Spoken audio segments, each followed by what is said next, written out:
मेरा नाम कनिका है। मेरी उम्र 18 साल थी और मैं अपने कॉलेज में पढ़ने वाले एक लड़के से बहुत मोहब्बत करती थी।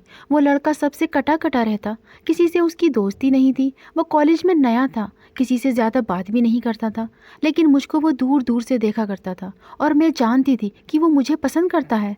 मैं अपने माँ-बाप की इकलौती औलाद और बहुत ही लाडली थी, लेकिन मुझ में ज़माने की चालाकी नहीं थी। मैं बहुत मासूम थी, मैंने ज़माना देखा ही नहीं था। मैं बहुत खूबसूरत थी, यही वजह है कि मेरे माँ-बाप ने मुझे हमेशा छुपा कर रखा और वो कभी भी किसी ऐरे-गैरे से मेरा रिश्ता भी नहीं करना चाहते थे। वो चाहते थे कि मैं किसी ऐसे घर जाऊँ जहाँ मेरी बहुत ज़्यादा कदर हो और मेरी खूबसूरती भी चार चाँद लगाती थी। नीली-नीली आँखें, मेरी आँखें बहुत खूबसूरत थी। कोई भी मेरी आँखों को एक दफ़ा देखता तो देखता ही रह जाता। रितेश भी तो मेरी आँखों में ही खो गया और उसका यूँ देखना मुझे बहुत अच्छा लगता था। हमारी बातचीत शुरू हुई और हमने एक दूसरे से कायम होने वाले रिश्ते को दोस्ती का नाम दिया और यह तो सब जानते हैं कि लड़का लड़की कभी दोस्त नहीं हो सकते हैं। हमारे साथ भी यही हुआ और कब हमारी दोस्ती मोहब्बत में बदल गई हमें पता भी न चला। रितेश ने कहा कि वो जल्द से जल्द मुझसे शादी करना चाहता है। वो भी अच्छे ख़ानदान से था और उसकी नौकरी भी लगने वाली थी। मेरे माँ बाप के मुकाबले में वो कुछ कम हैसियत है और मेरे माँ-बाप ये हरगिज़ नहीं चाहते थे कि उनकी बेटी का रिश्ता उनसे छोटे लोगों में हो। पर मैंने अपने माँ-बाप से कह दिया कि मुझे अगर शादी करनी है तो रितेश से करनी है। उन्होंने भी साफ इनकार कर दिया। मेरे माँ-पापा ने मुझे बहुत समझाया, लेकिन मैंने ज़िद की और ज़िद में आकर उनसे बदतमीज़ी भी कर डाली। उनका कहना था कि 4 दिन की दोस्ती के बदले किसी को हमसफ़र नहीं बनाया जा सकता, पर मैंने ना मानी। कुछ दिन जब मैंने खाना नहीं खाया तो मेरे माँ-बाप मेरे पास आए और कहने लगे, तुम जैसा चाहती हो वैसा ही होगा, खाना खा लो नहीं तो तुम्हारी तबीयत ख़राब हो जाएगी। वो मुझसे बहुत मोहब्बत करते थे और मैंने उनकी मोहब्बत का फ़ायदा उठा लिया। उनसे अपनी बात मनवा ली और रितेश के घर रिश्ता होने में कुछ अच्छी बातें भी थी। वो यह कि घर उनका अपना था और घर में रितेश और उसकी माँ के अलावा और कोई नहीं रहता। मुझे भी इसी तरह का माहौल पसंद था। हम भी घर में 3 ही लोग थे। इस तरह मेरे ससुराल में भी ज़्यादा लोग नहीं थे और इस बात से मेरे माँ-बाप भी खुश थे। रितेश की माँ को जब मैंने पहली बार देखा तो मैं तो हैरान ही रह गई। वो उसकी माँ कम और उसकी बहन ज़्यादा लगती थी, क्योंकि वो बहुत ही जवान और हसीन थी। पूछने पर उन्होंने बताया कि हम कबीले घराने के लोग हैं और मेरी शादी कम उम्र में ही कर दी गई थी। जब मैं 16 साल की हुई तो रितेश इस दुनिया में आ गया। मैं अपने बेटे से सिर्फ 16 साल ही बड़ी हूँ। उसके बाद मेरे पति जल्दी ही दुनिया से चले गए, जबकि वो मुझसे काफ़ी बड़े थे। मैं इस बात पर भी खुश हुई कि मेरी सास कोई पुरानी सोच वाली नहीं है, बल्कि उसकी और मेरी उम्र में तो ज़्यादा फ़र्क नहीं है, तो मेरी उससे काफ़ी बातचीत हो जाएगी। मेरी शादी बहुत धूमधाम से हुई। लेकिन जिस दिन मेरी शादी थी उस दिन मैंने एक बात नोट की कि मेरी शादी वाले दिन मेरी सास बहुत उदास नज़र आ रही थी। ऐसे उदास जैसे उनके बेटे की नहीं बल्कि बेटी की शादी हो रही हो। फिर मैंने मेरी सास और मेरे पति को एक कोने में खड़ा देखा, जहाँ उनकी शक्लों से ही देखकर अंदाज़ा हो रहा था कि वो किसी बात पर झगड़ रहे थे। मैं समझ गई थी कि शायद कोई अंदरूनी बात है। शादियों में ऐसी बातें हो ही जाती हैं। शायद उनको हमारी कोई रस्म पसंद ना आई हो या हमारे ख़ानदान से किसी ने कोई बात कह दी हो। मैंने अपनी सास को दूर से रोते हुए देखा था तो मुझे बहुत दुख हुआ कि जाने वो क्यों रो रही है। फिर मैंने सोचा कि मैं बाद में उनसे आराम से पूछ लूँगी। शादी की रात मैं अपने कमरे में बैठी रितेश का इंतज़ार कर रही थी। क्या क्या सपने सजाए बैठी थी कि आज खूब सारी बातें करूँगी और उसे बताऊँगी कि मैंने अपनी ज़िंदगी के लिए क्या सोचा है। मैं तो अपने साथ हनीमून के टिकट भी लाई थी और बेहद खुश थी।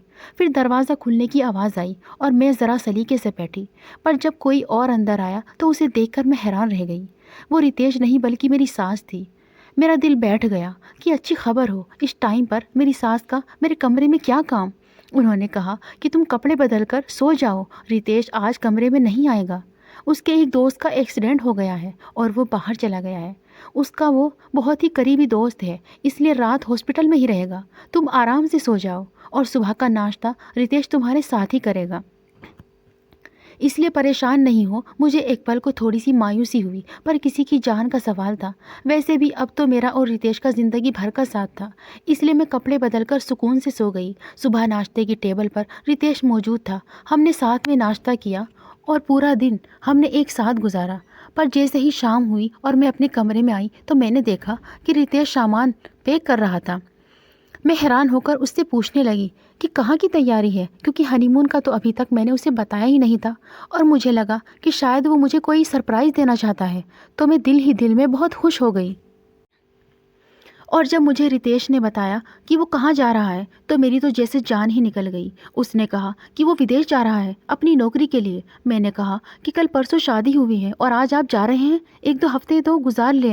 रितेश बहुत मजबूर लग रहा था। उसने कहा, मुझे बहुत मुश्किल से ये नौकरी मिली है, अगर आज मैं नहीं गया तो ये नौकरी मेरे हाथ से चली जाएगी। फिर मैंने तुम्हारे बाप से वादा किया कि तुमको ज़िंदगी भर खुश रखूँगा, तो उन खुशियों को खरीदने के लिए मुझे पैसों की ज़रूरत है। मैं तो इस बात पर दुखी थी कि क्या वो एक हफ्ता भी नहीं रुक सकता। रितेश ने कहा कि अगर मैं रुक सकता तो क्यों जाता, बस तुम अपना ख्याल रखो, मैं 6 महीने बाद वापस आ जाऊंगा। मैंने मम्मी से कह दिया है, वो तुम्हारा बहुत ख्याल रखेंगी और 6 महीने तो यूं गुजर जाएंगे। रितेश 2 घंटे में ही एयरपोर्ट के लिए रवाना हो गया। मैंने उसे दुखी दिल के साथ बाय किया। मैं बहुत परेशान थी। मैं नहीं चाहती थी कि वो जाए, भला किसी का दूल्हा शादी के तीसरे दिन ही जाता है। अभी तो हमने साथ बैठकर बातें भी नहीं की थी और मेरा हनीमून का प्लान तो बीच में ही रह गया। पर मेरी सास बहुत अच्छी थी और मुझे पूरा दिन कोई काम भी नहीं करने देती, जबकि इस घर में कोई नौकर नहीं था। और जब रात होती तो वो मेरे लिए एक दूध का गिलास लेकर आती। जब तक मैं वो दूध नहीं पी लेती मेरे सामने ही खड़ी रहती। मैं तो हैरान थी कि आजकल के दौर में भी कोई ऐसी सास होती है जो बहू का बेटी की तरह ख्याल रखे। वो भी यही कहती कि मुझे बेटी की बहुत ख्वाहिश थी, लेकिन उसके पापा जल्दी इस दुनिया से चले गए और मैंने रितेश की वजह से दूसरी शादी नहीं की। और अब तुम मुझे मिल गई हो तो तुम ही मेरी बेटी हो, इसलिए मैं रोज़ तुम्हें एक गिलास दूध पिलाया करूँगी ताकि तुम्हारी सेहत अच्छी रहेगी। देखो तुम कितनी कमज़ोर हो गई। ये ना हो कि रितेश वापस आए और कहे कि मेरी पत्नी का ख्याल नहीं रखा। सब ठीक ठाक जा रहा था, मैं बहुत खुश थी, लेकिन एक दिन मैंने कुछ बहुत अजीब देखा। मैंने देखा कि मेरे कदमों तले काली सी चीज़ लगी थी। मैं हैरान हुई कि मेरे पैरों पर ये क्या लगा है, जबकि मेरी आदत थी कि मैं पैर धोकर ही सोया करती थी। और वो काली चीज़ कोई हल्की फुल्की नहीं बल्कि मेरे दोनों पैरों के तलवों पर लगी थी। पहले तो मैंने इग्नोर कर दिया और उसकी तरफ ज़्यादा ध्यान नहीं किया कि शायद कुछ लग गया होगा। पर फिर मैंने देखा कि रात को जब सोती तो मुझे पता नहीं होता था कि मैं कब सोई और कब जागी, और मेरे पैरों के नीचे वो काली सी चीज़ लगी होती थी, जैसे किसी चीज़ की कालिक हो। अब मुझे कुछ समझ नहीं आ रहा था कि ये सब क्या हो रहा है। ये बात मैं अपनी सास को बताने के लिए नीचे आई तो मेरे कानों में कुछ अजीब सुना। मेरी सास किसी से फ़ोन पर बात कर रही थी और कह रही थी कि तुम फिक्र नहीं करो, सब कुछ बिल्कुल ठीक जा रहा है, जैसा हमने सोचा था बस वैसा ही हो रहा है। ये लड़की तो गाय है, इसे तो कुछ खबर ही नहीं है। मेरी जान, मैं तुम्हारे बगैर नहीं रह सकती, जल्दी वापस आ जाओ। तुम्हारे बगैर एक दिन मेरे लिए एक एक साल की तरह गुजर रहा है। ये सुनकर मैं हैरान परेशान रह गई थी। आखिर मेरी सास किससे बात कर रही थी, जबकि वो तो कह रही थी कि मैंने मेरे पति के जाने के बाद कभी किसी के बारे में सोचा भी नहीं, तो ये फिर किससे मोहब्बत जता रही थी, जबकि वो जवान बेटे की माँ थी। और अजीब बात यह थी कि जब से हमारी शादी हुई हमारे घर में उनकी तरफ से कोई मेहमान नहीं आया था, और शादी में भी उनकी फैमिली से गिने चुने 2-3 लोग ही थे। मेरी सास जिससे भी बात कर रही थी उससे मेरा जिक्र ऐसे क्यों किया गया कि मैं एक बेवकूफ़ लड़की हूँ, और अब मेरे दिमाग में कुछ हलचल मच रही थी। आखिर मैं इतनी बेवकूफ़ नहीं थी, मुझे शक हो रहा था कि ये सब क्या हो रहा है।